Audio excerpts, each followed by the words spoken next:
السلام عليكم ورحمة الله تعالى وبركاته. مرحبا بكم في حلقة جديدة من أحداث مثيرة ميزت تاريخ المغرب في القرن الماضي. في هذه الحلقة غادي نهضروا على انقلاب البوينغ الملكي اللي تم على الملك الراحل الحسن الثاني. فشكون هما المتورطين في هذا الانقلاب وكيفاش نفذوه وكيفاش نجا منه الملك الحسن الثاني بأعجوبة، وشنو كان المصير ديال المتورطين فيه. كل هذا وأكثر غادي نتعرفوا عليه من بعد هذا الفاصل.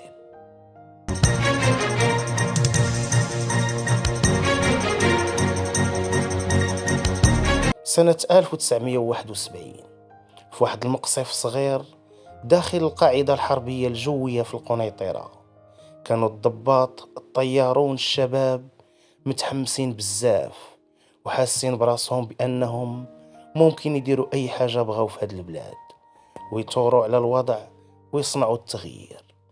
وهنا داخل هذا المقصف اللي كان كيجتمعوا فيه هاد الطيارون تنسجات الخيوط الأولى ديال المحاولة الانقلابية الثانية، واللي كان المهندس ديالها هو الجنرال محمد أوفقير والكولونيل محمد أمقران قائد القاعدة العسكرية.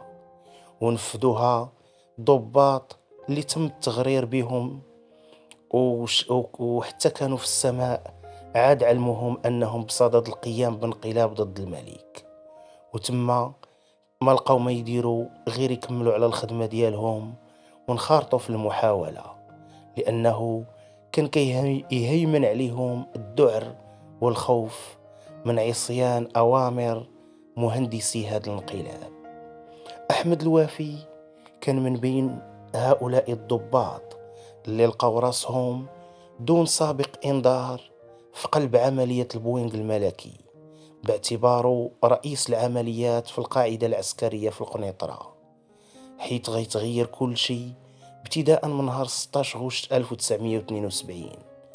ولذلك فاش بداو الانقلاب بإقلاع 6 ديال الطائرات حربية من القاعدة في اتجاه شمال المغرب، وتما غادي يعترضوا طائرة البوينغ اللي كانت كتهز على المتن ديالها الملك وأعضاء من الحكومة إلى جانب أفراد الأسرة الملكية. كان وقتها أحمد الوافي إلى جانب الكولونيل أمقران كيراقبوا تحركات الطائرة من برج المراقبة الخاص بالقاعدة الجوية. هذا الوافي كان كيظن بأن الأمر كيتعلق فقط بعملية خفر عادية للطائرة الملكية، ولكن اللي ما كانش كيعرفوا هو أنه هذا الشيء اللي كان كيدور قدامه في هذا اليوم المشؤوم كيتعلق بمحاولة انقلابية اللي كان كيقودها أمقران وأوفقير ضد الملك الحسن الثاني. هنا غادي نحاولوا نعاودوا نرتبوا الأحداث كيف ما رواها الضابط الوافي بنفسه في مذكراته اللي عنونها بعملية البراق، وهو الاسم اللي تطلق على هذه المحاولة الانقلابية الفاشلة في هذا اليوم المشؤوم. ومع الساعة الرابعة أو ما بين الساعة الرابعة والرابعة وعشرين دقيقة من بعد دقائق قليلة فقط من إقلاع الطائرات الحربية من القاعدة الجوية في القنيطرة، غادي يطلب أمقران من الكابيتان العربي يعطيه الراديو ترانزستور باش يتأكد من بث الموسيقى العسكرية، واتفق على هذا الشيء مع أفقير على أمواج الإذاعة الوطنية. وهو هذا كيتعتبر بداية تأسيس الجمهورية. والغرض من هذه العملية كيف ما غادي تبين جلسات المحاكمة من بعد هو ضبط حركة الجيش والمواطنين في كل أرجاء البلاد. ومن هذا الشيء من بعد نجاح العملية الانقلابية، أمقران جاب هذه الفكرة من ثورة الضباط المصريين اللي من بعد ما أزاحوا الرئيس المصري قاموا ببث أغاني عسكرية. المهم في السماء كانت الطائرات الحربية كتقوم بجولات استطلاعية وكتراقب شنو كاين في الأجواء، وكتقلب على الطائرة الملكية اللي كانت غادية تدخل التراب المغربي من بعد دقائق فقط. وهكذا بدات المحادثات ما بين الطيارين اللي كتوصل لبرج المراقبة. كيف ما كيحكي الضابط الوفي في المذكرات ديالو، كانت هاد المحادثات كتتم باللغة الإنجليزية. كيتحدث ليوطنو زياد وكيقول أنه ما كيشوفش الطائرة. من بعد منها كيجاوبوا ليوطنو بوخالف، كيقول ليه حتى أنا ما كنشوف أي طائرة في الأجواء. من بعد كينطق الكوموندو الكويرة وكيقول لهم غادي نقوموا بجولة استطلاعية أوسع، فربما الطائرة ديال الملك تكون غيرت المسار ديالها وخصنا نزيدو نبحثوا عليها حتى نلقاوها. من بعد هاد المحادثة القصيرة اللي جمعت ما بين هاد الطيارين، الكولونيل أمقران خدا جهاز الاتصال اللاسلكي وبدا كيتحدث مع الكوموندو الكويرة، كيقول له فين راكم دابا؟ كيجاوبوا الكويرة كيقول له رحنا في المنطقة المعلومة بالقرب من مدينة طنجة، وفي هذا الأثناء لا وجود لأي طائرة في الأجواء.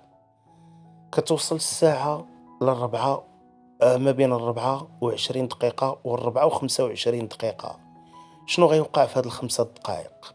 غيسود الصمت، ومن بعد لحظات غيصرخ بوخالف وغيقول على أن طائرة البوينغ الملكي ولات مكشوفة ودخلت للمغرب وراها كتحلق في السماء ديال تطوان. من بعد غيسمع قائد الطائرة الملكية محمد القباج، واللي هو طيار ماهر كان في سلاح الجو قبل ما ينتقل للطيران المدني، كيتحدث عبر جهاز اللاسلكي وكيقول طائرة الاف 5 شكون نتوما؟ حتى شي واحد ما اهتم بهذا النداء ديالو، وفهم الملك بسرعة بأن الأمر ماشي طبيعي وخارج على المألوف. قبل ما يعاود يصرخ الطيار محمد القباج وتيقول لهم بعدوا راه جلالة الملك ما طلب حتى شي حراسة. عاود قال لهم القباج وهو غاضب خويو الطريق وبعدوا من مسار الطائرة الملكية، ما بغاوش يبعدوا. وهنا غادي يتأكد البيلوت القباج أن القضية حامضة، وقال في جهاز الاتصال اللاسلكي راهم كيجهزوا القذائف، غادي نتعرضوا للهجوم. الطائرات الحربية هنا بدات كتستعد للقصف.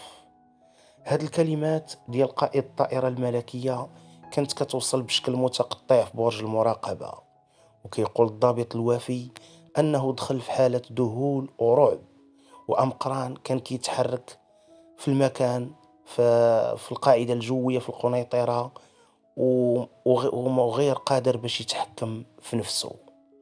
هنا الطائرات ديال الانقلابيين ضربوا الطائرة الملكية ودمروا المحرك. هاد الشيء اللي نطق به القباج اللي كان كيقود الطائرة الملكية في ارتفاع متوسط. وهنا بدأ كل شيء واضح، وكل شيء عرف أنهم أمام عملية انقلابية. كيزيد القباج كيهضر وكيقول أن الأوغاد دمروا المحرك الثاني وشعلت النار في الطائرة. كتوالى الصيحات ديال القباج وكيقول راه قربنا نطيحوا وغادي نصطدموا مع الأرض. داخل برج المراقبة في قاعدة القنيطرة طلب الكابيتان العربي من الكولونيل أمقران باش يرسل طائرات حربية لإنقاذ حياة الملك والاتصال بقاعدة سلا ويوضحها في الصورة. غير رد عليه الكولونيل أمقران اسكت، هذا شغل الضباط، كل واحد يبقى في المكان ديالو، أنا القائد ديالكم، أنا اللي كنتحكم فيكم وكنتحكم في كل شيء، واش فهمتوا؟ غادي يبدا الكويرة بإطلاق النار، لكن المفاجأة الكبرى أن المدفع ديالو خسر. كان الصوت ديالو كيتسمع في الراديو وهو كيشتم الآلة ديالو اللي خدلاتو ودارتها بيه، لأنها ربما ما تشحناتش مزيان منين كانوا في الأرض. وغادي يصرخ من بعد قائد سرب الطائرات صلاح حشاد كيف ما غيصرح في المذكرات ديالو. بوخالف وزياد اللي عرفوا أن الأمر كيتعلق بعملية انقلابية وهما في السماء نقدوا الموقف وقاموا بإطلاق النار على أحد محركات البوينغ 3. من بعد عجز الكويرة باش يشغل المدفع الرشاش ديالو. قرر باش يقوم بهجوم انتحاري على البوينغ الملكي على شاكلة الكاميكاز الياباني. الكويرة قال في جهاز الراديو: وداعا يا أصدقائي، غادي نموت من أجل الوطن. قبل ما يقفز بالمقعد ديالو من الطائرة وغادي يسقط بالباراشوت ديالو في منطقة قريبة من سوق الأربعاء الغرب، وتما غادي يلقيو عليه الدرك الملكي القبض، وغادي تنجا البوينغ من عملية الاصطدام وكملت التحليق ديالها في السماء. من بعد دقائق غادي يرجع بوخالف باش يهاجم الطائرة الملكية اللي بدات كتفقد شوية العلو ديالها وكتقرب من الأرض. في هذا الأثناء غادي يلقي الطيار الريفي بالخزان الرئيس المليء بالكيروزين على البوينغ، ولكن بدون جدوى، حيث كان باغي يشعل النار في الطائرة الملكية اللي بدات كتحلق على واحد العلو منخفض فوق أرضية قاعدة القنيطرة. الآن ما بين 34 دقيقة و 44 دقيقة. فشنو وقع في هاد الخمسة دقائق؟ وصلت سيدي هنا الطائرة الملكية غادي تبان في وسط واحد السحب من الدخان الأسود كتقرب من الأرض، واللي كانت كتبان بحال شي طائر جريح كيسقط من السماء. هنا الكولونيل أمقران غادي يحس بخيبة أمل كبيرة، وغادي يعرف أن طائرة الملك نجات من السقوط. كيفاش؟ وغادي يقول كيفاش 6 ديال الطائرات حربية مزودة بأحدث التقنيات وبالقذائف الصاروخية غادي تفشل في إسقاط طائرة مدنية اللي كيقودها طائر محنك عنده خبرة كبيرة في سلاح الجو لأزيد من 20 سنة. المهم، كملت الطائرة الملكية التحليق ديالها وهي غادية لمطار رباط سلا، وخلفات من الوراء ديالها واحد السرب من الدخان اللي دغيا غادي يختفي مع الرياح ديال الصيف الحارة. الآن ما بين 44 دقيقة والساعة 5. هاد 20 دقيقة شنو اللي وقع فيها؟ في مطار رباط سلا كانت هناك نخبة من الوزراء والضباط السامين اللي كان من بينهم دريس بن عمر، الجنرال المعروف في مغرب السبعينيات، اللي غادي يصير من بعد وفاة أفقير إلى الرجل الثاني في الجيش. كانوا كينتظروا الملك اللي غاب 20 يوم على المغرب. كاملين اللي كانوا في انتظار الملك ما عندهمش حتى خبر على هذه المحاولة الانقلابية، وكانت الاستعدادات على قدم وساق لاستقبال الملك. فرق ديال الجوق الوطني كتنشد أغاني حماسية، وأفراد من الحرس الملكي كتأمن المكان. وبالعودة لقاعدة القنيطرة الحربية كانت الأحداث الموجودة تما أن الكولونيل أمقران كان مستسلم أمام الأمر الواقع، وبالرغم من أنه فشل في إسقاط الملك من السماء غيعاود الكولونيل المحاولة من جديد، لكن هذه المرة غادي يطلب من الطيارين بوخالف وزياد اللي كانوا حطوا بالطائرات ديالهم في المدرج ديال القاعدة الجوية باش يلتحقوا بمطار سلا وينفذوا ضربات جوية اللي غتستهدف هذه المرة الموكب الملكي. ما ترددوش في هذا الأمر، وقاموا بتسليح الطائرات من جديد وتوجهوا للعاصمة الرباط. بمجرد ما وصلوا لمطار رباط سلا قاموا هاد الطيارين بإطلاق النار على المدنيين، وتوفوا العشرات في حادث مأساوي. ثم من بعد قنبلوا القصر ديال الرباط بعنف لكن بدون جدوى، لأن الملك سلك طريق مغاير ومشى لقصر الصخيرات عوض ما يمشي للقصر الملكي في الرباط. في مساء نفس اليوم أفقير وصل للقصر ديال الصخيرات ولقى في انتظاره الحسن الثاني اللي كان مرفوق بمحمد دليمي أو بأحمد دليمي اللي غادي يشد وزارة الداخلية مكان أفقير، ثم مولاي حفيظ العلوي الحاجب الملكي اللي غادي يشكل واحد السد المنيع للحيلولة دون الوصول للقصر.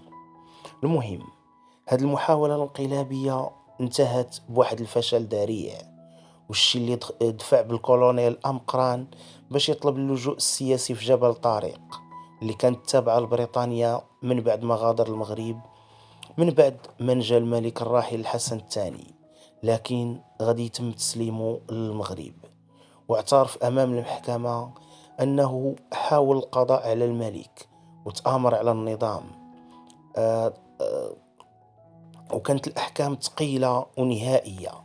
ونهار 13 يناير 73 تم الحكم بالإعدام على 12 طيار، وهما محمد أمقران، الوافي الكويرة، عبد القادر الزياد، حميد بوخلف، عبد العالي المهدي، أحمد بن القاسم، العربي بنوا، طاهر بحراوي، عبد الرحمن كمون، الحاج العربي، ليزيد ميداوي، ومحمد الشلاط. وتم الاقتياد ديالهم لشاطئ الشليحة حدا القنيطرة، تم الإعدام ديالهم رميا بالرصاص. و35 من المتهمين تم الإيداع ديالهم بالسجن المركزي بالقنيطرة، ومن بعد واحد 8 ديال الأشهر داوهم المعتقل تزمامارت. أما 117 من الضباط الآخرين فتمت التبرئة ديالهم. وهكذا تم إسدال الستار على ملابسات هذه المحاولة الانقلابية، اللي أكيد كان عندها تأثير سلبي كبير على مسار